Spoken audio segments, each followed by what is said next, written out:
देखिए प्रीवियस वाले लेक्चर में मैंने कहा था कि क्वेश्चन नंबर 2 और क्वेश्चन नंबर 4 एग्जैक्ट सेम है, बहुत इजी होते हैं यार इस टाइप के क्वेश्चन जिसमें आपको सेट दिया होता है, रिलेशन पूरे पूरे डिफाइंड होते हैं, उनको चेक करना होता है कि ये रिफ्लेक्सिव है, सिमेट्री है, ट्रांजिटिव है, या कह सकते हैं कि इक्विवेलेंस चेक करना होता है। भाई तीनों होते हैं तो इक्विवेलेंस होते हैं।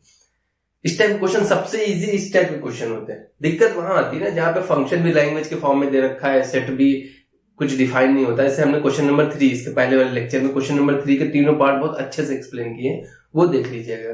मुझे लग रहा था कि आप लोग ये क्वेश्चन तो कर लोगे। देखिए कई बच्चों को दिक्कत इन दो सेट्स में आ रही है कि ये ट्रांजिटिव कैसे हो गए, तो इसका मतलब है आपका कॉन्सेप्ट क्लियर नहीं है यार।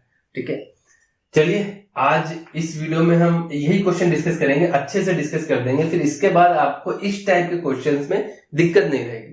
इसीलिए मैंने जब क्वेश्चन नंबर 1 कराया था, वाइफ ऑफ वाई वाला, एक्स वाइफ है वाई की, वहां पे मुझे लगा कि ये कॉन्सेप्ट आप क्लियर होगा, वहां पे मैंने उसको डीपली एक्सप्लेन नहीं किया था। हाँ, कह दिया था कि अगर दिक्कत है तो आप कमेंट कर दीजिएगा, हम एक्सप्लेन कर देंगे, तो वो भी डाउट यहाँ पे क्लियर हो जाएगा। चलिए वीडियो को स्टार्ट करते हैं। देखिए पहला रिलेशन दे रखा है हमारा, इसको चेक करना है कि ये रिफ्लेक्सिव, सिमेट्रिक और ट्रांजिटिव है कि नहीं। तो रिफ्लेक्सिव की देखिए रिफ्लेक्सिव और सिमेट्रिक में तो कोई डाउट ही नहीं रहना चाहिए। कई बच्चों को जो डाउट आया मेनली वो ट्रांजिटिव रिलेशन में है। देखिए पहली कंडीशन याद रखिए, रिफ्लेक्सिव का क्या होता है, जिस सेट से बना है उसके सारे एलिमेंट्स की खुद इमेज होनी। रिफ्लेक्सिविटी मतलब रिफ्लेक्शन होना चाहिए, ऐसा समझ लीजिए। तो ए का ए के साथ इमेज होना चाहिए, बी का बी के साथ और सी का सी के साथ होना चाहिए।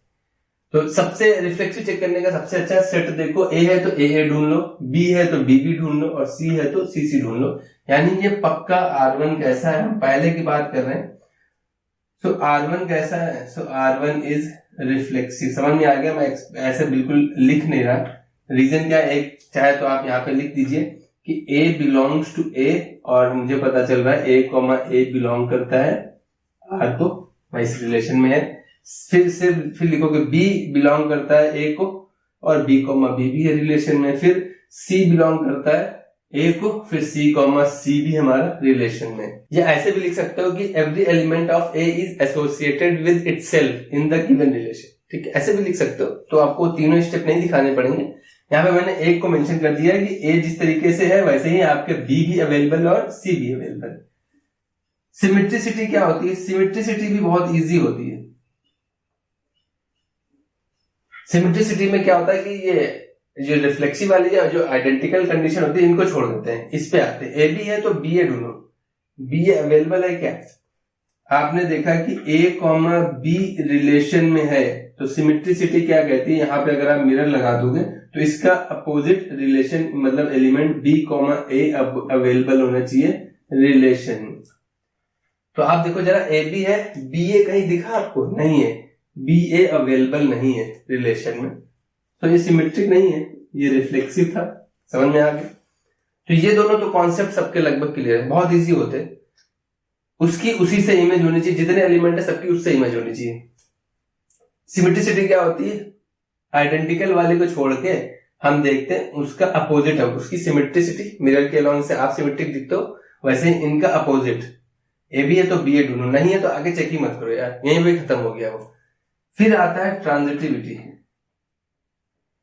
इस कॉन्सेप्ट को समझ लो पहले, क्यों दिक्कत क्यों आ रही थी इसमें।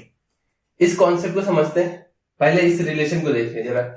ए बी है, देखिए ट्रांजिटिविटी कहती क्या है, फंडा पहले क्या होता है, ट्रांजिटिविटी का फंडा यहां पे लिख देते हैं। If A comma B belongs to R and B comma C belongs to R, that implies that A से B और B से C गए तो आपके पास A से C का भी कनेक्शन होना चाहिए। यानी there must be, यहां पे लिखा होता है there must be A comma C in relation, ये कॉन्सेप्ट होता है। यानी A कॉमा C भी आपका किसी में होना चाहिए। यहाँ पे डायरेक्ट ऐसे लिखे दे रहे हैं, A comma C belongs to R। Confusion क्या हो जाता है बच्चों में कि A कॉमा B और B कॉमा C अगर हैं तो आपका ये होना कंपलसरी हो जाता है, और भाई अगर यही नहीं है तो वहां कैसे जाओगे। ये डाउट है बच्चों में कि ये कैसे होगा, ये A B comma C transitivity कैसे हो गई, यहीं से क्लियर होता है। ये कहता क्या है कि ए कॉमा बी और बी कॉमा सी, ए से बी और बी से सी अगर अवेलेबल है आपके रिलेशन में तो आपका ए सी भी होना चाहिए। और अगर यही नहीं है तो हम भाई उसके बारे में इन्होंने कुछ नहीं कहा। ट्रांजिटिविटी रिलेशन में इन्होंने कहा है if this is available then there must be A comma C in the relation, यानी ए कॉमा सी रिलेशन में होगा तभी वो ट्रांजिटिव होगा। और अगर ऐसी सिचुएशन ही नहीं है तो उसके बारे में कुछ नहीं कहा है, मतलब वो ट्रांजिटिव होगा। रीजन समझो यहाँ पे, यही बच्चों में थोड़ा सा कंफ्यूजन है, इस वजह से नहीं हो रहा है। इसीलिए आप ऐसा भी लिख सकते हो कि सिंगल एलिमेंट अगर दे रखा है, ठीक है, सिंगल एलिमेंट अगर दे रखा है तो हमें पता है कि भाई ये वाली कंडीशन तो हो ही नहीं रही, अगर ऐसा है तो ऐसा होना चाहिए, और अगर ऐसा नहीं है उसके बारे में ट्रांजिटिविटी में कुछ नहीं है, कोई दिक्कत नहीं लेना, वो आपको लिख देना है कि वो ट्रांजिटिव होगा। रीजन समझ में आ रहा? अगर ऐसा है तो ऐसा होना चाहिए, और अगर ऐसा ही नहीं है तो ऐसा कहां होगा। रीजन समझ में आ रहा है? अब यहाँ पे आ जाता है ट्रांजिटिविटी की रिलेशन। आइडेंटिकल को चेक नहीं करते कभी, तो इनको आपको चेक नहीं करना है। यहाँ पे तो मोर देन वन अवेलेबल है। ए से बी, पहले हम लिख रहे हैं ए से बी हमारा रिलेशन में है, ठीक है। अब देखो बी से कौन स्टार्ट हो रहा है, इनको छोड़ दो, बी से ये स्टार्ट हो रहा है, तो and B comma C belong करता है R1 को। ये कंडीशन है ना इसमें भाई, ये वाला अगर पेयर है तो इसका मतलब है AC होना चाहिए, अगर नहीं होगा तो फिर वो ट्रांजिटिव नहीं होगा। आप देखो जरा, AC अवेलेबल है क्या भैया? AC अवेलेबल है, यानी कि हाँ इस एलिमेंट्स के लिए है।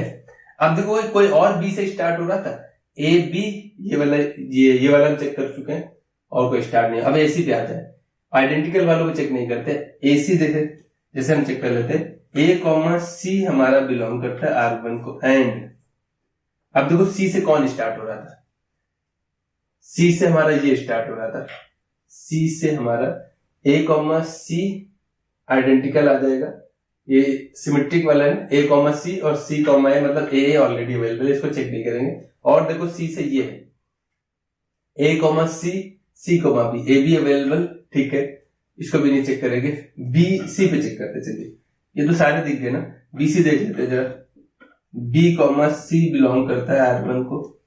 अब सी से कौन स्टार्ट हो रहा था, सी से ये है, तो and C comma A belong करता है R1 को, तो ये कॉमन पार्ट हट जाएगा, बी कॉमा ए होना चाहिए R1 में। आप चेक करो जरा, बी कॉमा ए है क्या R1 में, तो बी कॉमा ए नहीं है, तो ये ट्रांजिटिव नहीं है, ना ही सिमेट्रिक है, सिर्फ क्या है, रिफ्लेक्सिव है। ऐसी सिचुएशन है तो ये होना चाहिए, अगर ऐसी सिचुएशन ही ना हो तो फिर कोई दिक्कत नहीं यार, वो ट्रांजिटिव होगा, इतना बस ध्यान रखो। अब देखिए R2 की बात करते हैं, R1 हो गया हमारा, R2 के बारे में देख लेते हैं। पहला होता है रिफ्लेक्सिव, दूसरा होता है सिमेट्रिक, तीसरा होता है भैया ट्रांजिटिव रिलेशन, ठीक है। रिफ्लेक्सिव में क्या कहता है, ए है तो ए होना चाहिए था, ठीक है, दे रखा है, बी है तो बी भी होना चाहिए था, आपको बस यहां पे लिख देना है B belongs to A but B comma B does not belongs to R, ये है ही नहीं भैया, so it is not reflexive. I hope इतना क्लियर, इसमें इतना एक्सप्लेन करने की जरूरत नहीं है। सिमेट्रिक क्या होता है, ए है, आइडेंटिकल के लिए कभी चेक ही नहीं करते सिमेट्री में, जो एलिमेंट है उसका अपोजिट अवेलेबल होना चाहिए, तो ए का अपोजिट ए ही होगा, ए कॉमा ए बिलोंग करता है आर को, और ए कॉमा ए भी बिलोंग करता है आर को, सो इट इज सिमेट्रिक, ये सिमेट्रिक। आई होप इतना क्लियर है, सिमेट्रिक में कोई डाउट नहीं है। आइडेंटिकल के लिए वैसे भी नहीं चेक करते, मैंने अब पहले से बता रखा है। अब देखते हैं भाई, यहाँ पे चाहे तो आप मिरर बना लोगे तो इसका अपोजिट यही रहेगा, और वही एलिमेंट दे रखा है। ट्रांजिटिविटी क्या कहती है, ट्रांजिटिविटी के लिए क्या करते हैं, ट्रांजिटिविटी कहती है कि अगर दो पेयर ऐसे अवेलेबल हैं, दो पेयर ऐसे अवेलेबल हैं कि आप ए से बी और बी से सी, तो आपको AC का कनेक्शन मिलना चाहिए। और जब ऐसी सिचुएशन ही नहीं है, जब ऐसी सिचुएशन ही नहीं है यार, तो फिर हमें चेक ही नहीं करना, तो ये ट्रांजिटिव होगा, ये ट्रांजिटिव है, यही डाउट रहता है बच्चों में। जनरली बच्चों को यही डाउट रहा होगा कि इसमें 2 एलिमेंट है ही नहीं यार, तो हम चेक कहाँ करेंगे। तो देखो ट्रांजिटिविटी कहता है अगर 2 एलिमेंट इस टाइप के हैं तभी हम ये चेक करेंगे। अगर 2 एलिमेंट ऐसे हो जिनमें यही रिलेशन ना हो, मान लीजिए हमने एक रिलेशन लिख दिया a, b है और दूसरा है c, b, ठीक है। अब आप बताओ क्या a से b से c कहीं दे रखा है? थोड़ी नहीं दे रखा है। तो क्या आप कह दोगे कि ये ट्रांजिटिव नहीं? नहीं भैया, ये ट्रांजिटिव है। इसको ऐसे समझ लीजिए, ये रेड का फ्रेंड ब्लू है और इस ब्लू का फ्रेंड ये ब्लैक है, तो ये इसका फ्रेंड है और ये जो है इसका फ्रेंड है, यानी इनका भी कहीं ना कहीं इनडायरेक्ट कनेक्शन है कि नहीं है। तो इस तरीके से आप ये समझ सकते हो कि अगर ये सिचुएशन अवेलेबल थी तो ऐसा होना चाहिए। अगर ऐसी सिचुएशन ही नहीं है, ठीक है भाई, ऐसी सिचुएशन ही नहीं है, ये अलग अलग है सब, ये दोनों अलग हैं, फिर हमने कोई दूसरा ले लिया इसके साथ, तो फिर हमें चेक ही नहीं करना यार, वो ट्रांजिटिव होता है। ट्रांजिटिविटी सिर्फ यही डाउट रहता है बच्चों में। फर्स्ट का थर्ड क्वेश्चन क्या कहता है, a, b एक रिलेशन में है जिनके बीच का रिलेशन क्या होता है, x is wife of y, x is wife of b।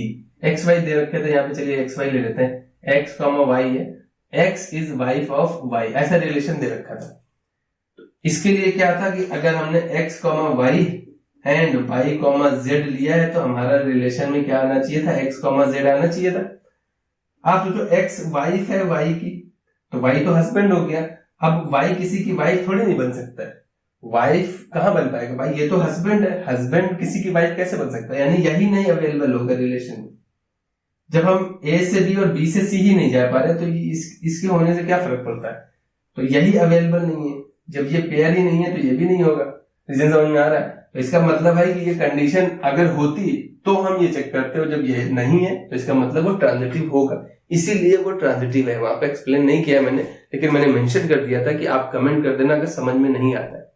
तो आपने कहा है तो हम इसको अच्छे से एक्सप्लेन कर दे रहे हैं। रीजन वही है कि ए बी की वाइफ है और हम कह रहे हैं कि बी सी की वाइफ है, ऐसा थोड़ी नहीं हो सकता यार। जब ए बी की वाइफ है तो बी तो हस्बैंड हो गया ना, बी किसी की वाइफ कैसे हो सकता है? तो ये 2 पेयर ही नहीं मिलेंगे हमें, तो हमें आगे चेक ही नहीं करना है, इसका मतलब वो ट्रांजिटिव होगा। ऐसे रिलेशन जिसमें इस टाइप की कंडीशन ना मिले, कहीं भी ना मिले। अब सिंगल एलिमेंट यार चेक ही नहीं करना होता, सिंगल एलिमेंट में तो हमें आगे सोचना ही नहीं है, ठीक है। आई होप इतना क्लियर है। इस वाले क्वेश्चन में भी सेम वही हो रहा है। इस वाले क्वेश्चन में हो क्या रहा है, ये चाहे तो आप नोट कर लीजिएगा। इस वाले क्वेश्चन में क्या हो रहा है, इसको तो एक्सप्लेन भी नहीं करना है यार, साफ साफ देख लो। क्या रिफ्लेक्सिव होगा भाई, ए यहाँ पे सिंपल लिख दो। R3 के लिए, अगर हम R3 के लिए चेक कर रहे हैं तो मुझे पता चल गया है कि A बिलोंग करता है A में, ठीक है।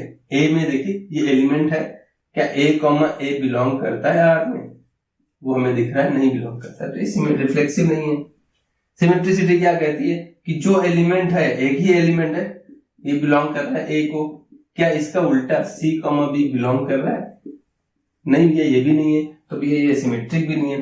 ट्रांजिटिविटी हो क्या है भैया, हमें पता है कि सिंगल एलिमेंट होता है। क्यों? क्योंकि अगर ये ऐसा होता तो ये होना चाहिए था, और अगर ऐसा ही नहीं है तो फिर कोई दिक्कत नहीं, वो ट्रांजिटिव होगा। बस इतना ध्यान रखना है।